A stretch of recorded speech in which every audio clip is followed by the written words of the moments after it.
मुझे नहीं पता। हमें पुतिन की तरफ से बहुत सारी बकवास झेलनी पड़ती है। अगर आप सच जानना चाहते हैं, वो हमेशा अच्छे रहते हैं पर आखिर में सब बेकार साबित होता है। पुतिन ने पूरे समय राष्ट्रपति ट्रंप का वास्तव में अपमान किया है, आप जानते हैं, और वो सोचते हैं कि वो उन्हें बेवकूफ बना सकते हैं। मुझे नहीं लगता कि वो डोनाल्ड ट्रंप को बेवकूफ बना सकते हैं।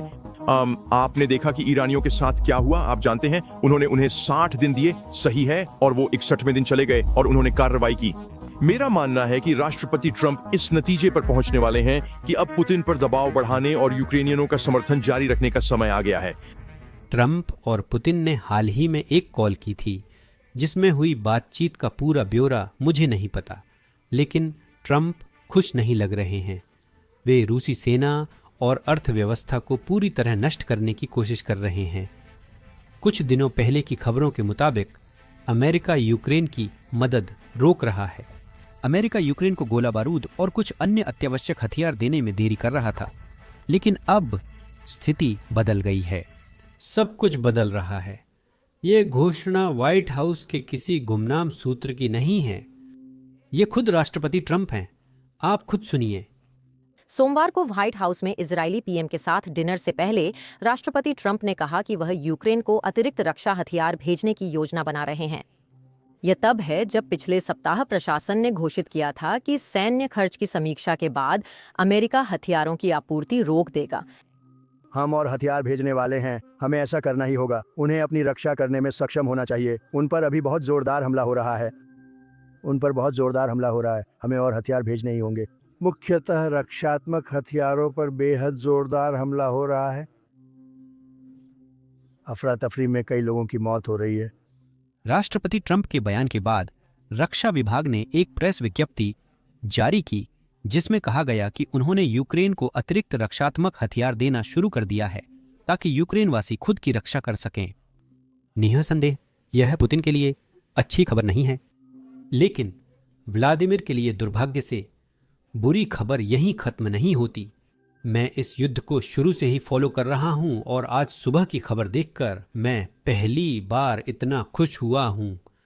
राष्ट्रपति ट्रंप ने कल रात पुतिन के बारे में यही बात कही थी और मुझे लगता है कि क्रेमलिन में लोग घबराए हुए होंगे। इस क्लिप में जाने से पहले हमेशा की तरह नीचे दिए लाइक और सब्सक्राइब बटन को दबाना न भूलें। हमारे वीडियो अक्सर रूसी बॉट्स द्वारा डाउनलोड किए जाते हैं।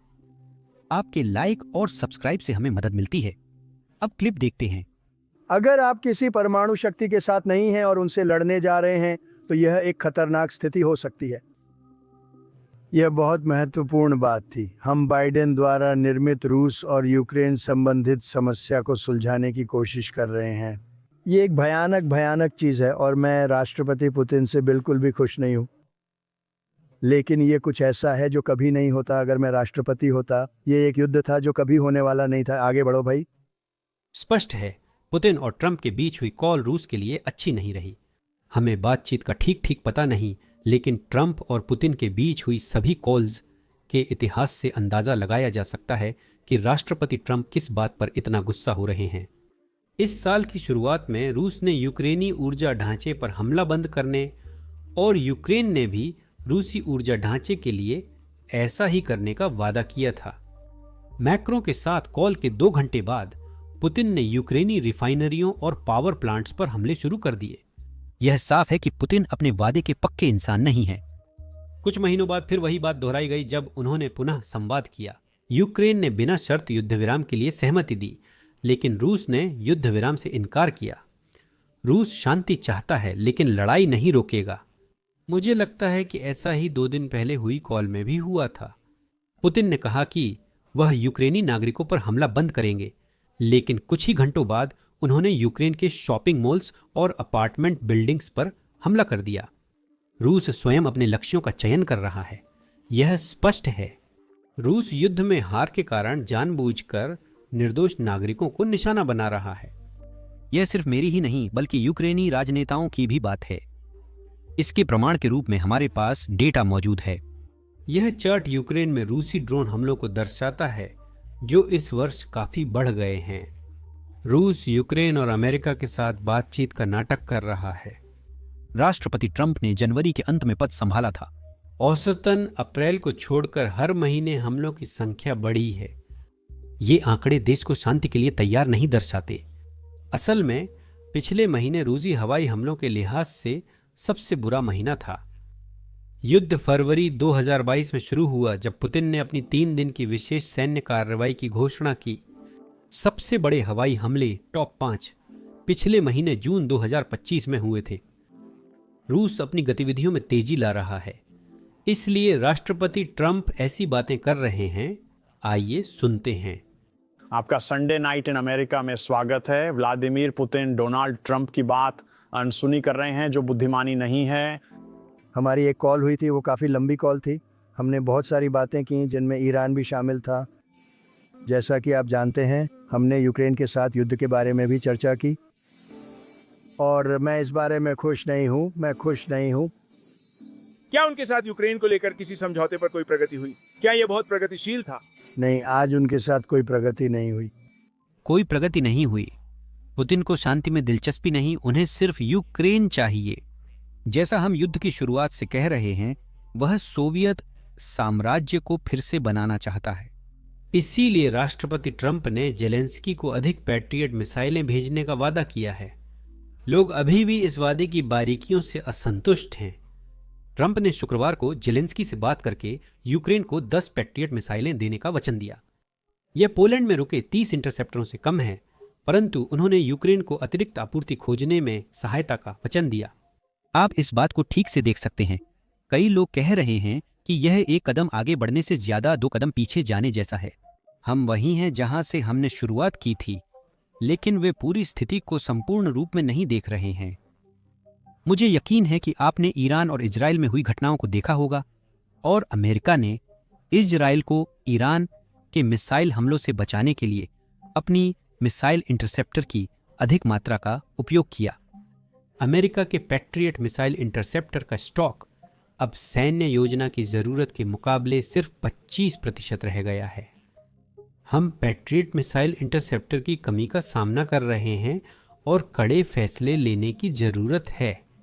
यूक्रेन को रूस के हमलों से अपनी रक्षा के लिए इनकी बहुत आवश्यकता है, परंतु अमेरिकी सेना की प्राथमिकता अमेरिका की सुरक्षा सुनिश्चित करना है।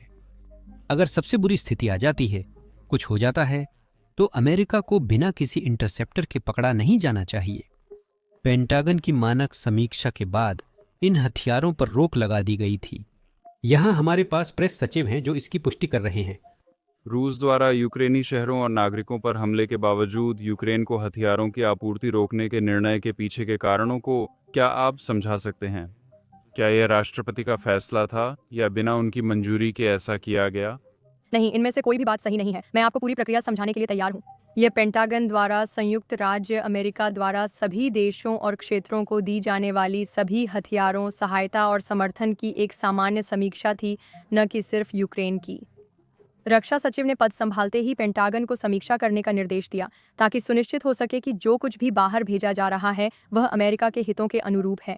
ये एक समीक्षा के लिए विराम है ताकि सुनिश्चित हो सके कि पेंटागन जो भेज रहा है उसकी जांच हो सके। यह हमारी सेना और वर्दीधारी पुरुषों एवं महिलाओं के सर्वोत्तम हित में है। यह स्थिति आदर्श नहीं है, क्योंकि हमें चाहिए कि यूक्रेन के पास न सिर्फ अपनी रक्षा के लिए बल्कि युद्ध जीतने और रूस को पीछे धकेलने के लिए जरूरी साधन हो। यह ऐसी स्थिति है जहां कठिन फैसले लेने पड़ते हैं और अमेरिकी सेना के लिए अमेरिका पहले आता है, यहां तक कि यूक्रेन से भी पहले। काश ऐसा न होता, लेकिन जब भी चुनाव करना पड़े अमेरिका प्राथमिकता होगा। लेकिन सौभाग्य से ट्रंप यूक्रेन को अन्य तरीकों से और अधिक पैट्रियट दिलाने में मदद कर रहे हैं। मेरा मतलब यही है। जर्मन चांसलर मर्ज ने ट्रंप से रुके हुए पैट्रियट्स जारी करने का अनुरोध किया। मर्ज ने अमेरिका से सिस्टम खरीदकर यूक्रेन भेजने का प्रस्ताव दिया। ट्रंप ने सुझाव दिया कि जर्मनी स्वयं एक बैटरी भेजे और लागत बांटे। रिपोर्ट से पता चलता है कि ट्रंप वास्तव में यूक्रेन की मदद करना चाहते हैं, क्योंकि अगर ऐसा नहीं होता तो वे ऐसा नहीं करते। वो हथियार नहीं देना चाहते थे। जर्मन पैट्रियट मिसाइल की लागत साझा करने की पेशकश नहीं करते। कहते हैं तुम भेजो, मैं नहीं भेजना चाहता। वो कह रहे हैं कि जर्मनी टैंक भेजे और अमेरिका कुछ खर्च उठा लेगा। क्योंकि आखिरकार समस्या ये नहीं है कि अमेरिका अभी मदद नहीं करना चाहता। समस्या ये है कि अमेरिका के पास यूक्रेन को भेजने के लिए असल में हथियार कम पड़ रहे हैं, और खास तौर पर पैट्रियट सिस्टम्स। और सबसे बुरी बात यह है कि यूक्रेन को सबसे ज्यादा इन्हीं की जरूरत है। ट्रंप अमेरिका के मिसाइल भंडार को लेकर चिंतित हैं। रक्षा सचिव हेगसेथ जर्मनी और ग्रीस में पैट्रियट सिस्टम्स की समीक्षा कर रहे हैं ताकि उन्हें पुनः आवंटित किया जा सके। वो व्हाइट हाउस को उम्मीद है कि यूरोप आगे बढ़ेगा। ट्रंप का लहजा 2 कॉल्स के बाद बदल गया, एक पुतिन के साथ जिन्होंने कुछ घंटों बाद यूक्रेन पर मिसाइल हमला किया, और एक जेलेंस्की के साथ जिसे दोनों पक्षों ने अब तक की सबसे उत्पादक कॉल बताया। एक ट्रंप सहयोगी ने एक्सियोस को बताया कि पुतिन एक झक्की हैं, रूसी हमले का जिक्र करते हुए। ट्रंप ने कहा कि वह युद्ध की जिम्मेदारी नहीं लेना चाहते, लेकिन उन्हें पैट्रियट जैसे रक्षात्मक हथियार मंजूर हैं। फ्रंट लाइन की दूसरी तरफ रूस इस ट्रंप के फैसले से बिल्कुल भी खुश नहीं है। यहां हमारे पास रूस के पूर्व राष्ट्रपति और वर्तमान सुरक्षा परिषद के सदस्य दिमित्री मेदवेदेव हैं, जो फैसले की खबरें आने के बाद ट्विटर पर पूरी तरह से भड़क गए। मेदवेदेव ने ट्रंप के यूक्रेन को हथियार भेजने के निर्णय पर कहा कि इससे उन्हें कोई फर्क नहीं पड़ता। उन्हें इतना फर्क नहीं पड़ता कि इस बारे में पूरा एक पोस्ट लिख डाला कि उन्हें फर्क नहीं पड़ता। अमेरिका फिर अपनी पसंदीदा राजनीतिक झूले पर चढ़ गया है, ये उनकी पोस्ट के अनुसार है। मैं पुतिन के साथ अपनी बातचीत से संतुष्ट हूं। मैं पुतिन के साथ अपनी बातचीत से निराश हूं। मेरा अनुमान है कि ट्रंप ने अपना मन बदल लिया, क्योंकि कॉल के कुछ घंटों बाद ही पुतिन ने यूक्रेनी नागरिकों और अपार्टमेंट्स पर हमला करने का निर्णय लिया। ट्रंप ने अपना लहजा बदल लिया। आगे उनकी पोस्ट के अनुसार, हम यूक्रेन को नए हथियार नहीं भेज रहे हैं, हम यूक्रेन को रक्षा के लिए बहुत सारे हथियार भेजेंगे। फिर भी ट्रंप ने कभी नहीं कहा कि हम यूक्रेन को नए हथियार नहीं भेज रहे हैं।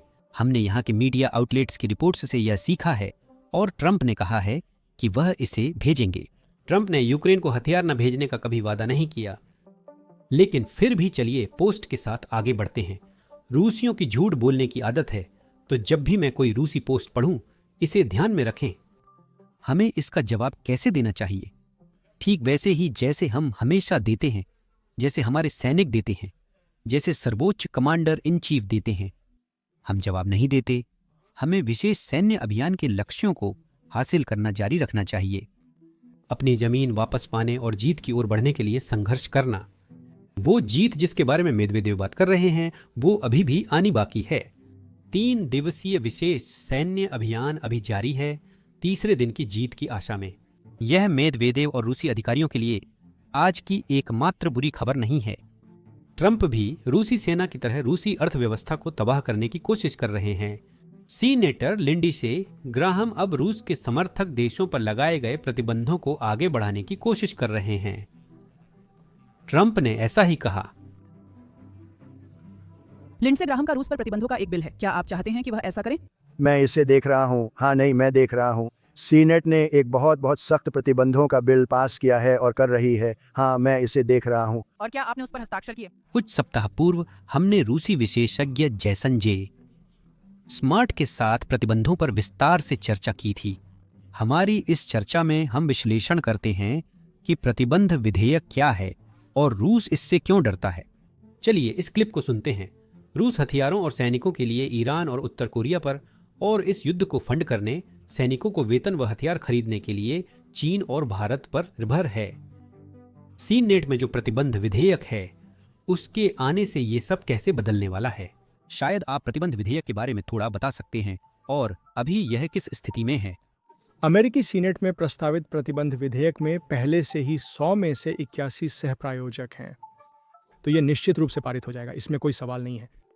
लेकिन यह करता क्या है? वह यह है, यह उन किसी भी देश के सामानों पर 500% टैरिफ लगा देगा जो रूस से सामान खरीद रहा है और उन सामानों को अमेरिका में आयात कर रहा है, जैसे कि यूरेनियम, तेल और अन्य प्रकार की प्राकृतिक संसाधन वाली चीजें।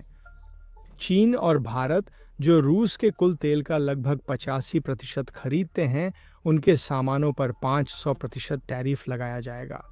अब भारत और चीन दोनों रूस की तुलना में अमेरिका के साथ 10 से 15 गुना अधिक व्यापार करते हैं। अमेरिका के साथ संबंधों को केवल सस्ते तेल के लिए खोना उनके आर्थिक हित में नहीं है। ऐसा होने से उनकी अर्थव्यवस्था चरमरा जाएगी। चीन में चल रहे आर्थिक तनावों को देखते हुए ये कदम नितांत अव्यावहारिक लगता है। तो आगे देखते हुए यह युद्ध में एक निर्णायक मोड़ हो सकता है। इससे अब तक जो कुछ भी हुआ है वह सब बदल सकता है। अगर यह गेम चेंजर सच साबित होता है तो अगले कुछ हफ्तों में युद्ध का रुख पूरी तरह बदल सकता है और यूक्रेन की मौजूदा स्थिति में भी बदलाव हो सकता है। मेरे विचार से यह विधेयक द्विदलीय है और इसे पास कराने के लिए पहले से ही पर्याप्त समर्थन प्राप्त है। अब बस इसे वोटिंग के लिए लाना शेष है। ये पास होने में कोई शक नहीं। 81 सीनेटर्स के साथ इसे पास करना आसान होगा।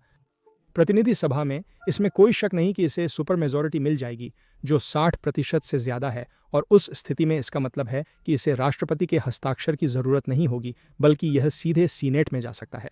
सीनेट और प्रतिनिधि सभा द्वारा पारित होने पर यह विधेयक कानून बन जाता है। खैर, वह बातचीत कुछ हफ्ते पहले ही हुई थी और वह बिल कल बुधवार को सीनेट में पेश होने वाला है। यह बिल पुतिन को संदेश देता है कि बातचीत करना और मारना एक हारने वाली रणनीति है। अमेरिकी जनता एक हत्यारे तानाशाह के झूठ को ज्यादा देर तक बर्दाश्त नहीं करेगी। सीनेटर ग्राहम का बिल पुतिन को यूक्रेन में समझौते हेतु विवेकपूर्ण दबाव देने का प्रयास है। आज इतना ही। एक महत्वपूर्ण विषय है जिसके बारे में हमें कई ईमेल मिल रहे हैं, उसे कवर करना चाहता हूं। हमने हाल ही में YouTube पर ग्रो करने के टिप्स और आपके सभी सवालों के जवाब देने वाला हमारा फ्री ट्रेनिंग बंद कर दिया है। ऐसा इसलिए हुआ क्योंकि वह लाइव ट्रेनिंग थी और हर हफ्ते उसे करना हमारे लिए समय लेने वाला था। जो लोग हमें ट्रेनिंग के बारे में ईमेल कर रहे थे, उनके लिए हमने वह ट्रेनिंग YouTube पर वीडियो के रूप में अपलोड की है, जिसे आप अभी स्क्रीन पर दिख रहे वीडियो पर क्लिक करके देख सकते हैं। अगर आपके कोई सवाल हैं तो बस कमेंट सेक्शन में लिखें और हम जल्द से जल्द आपको जवाब देंगे।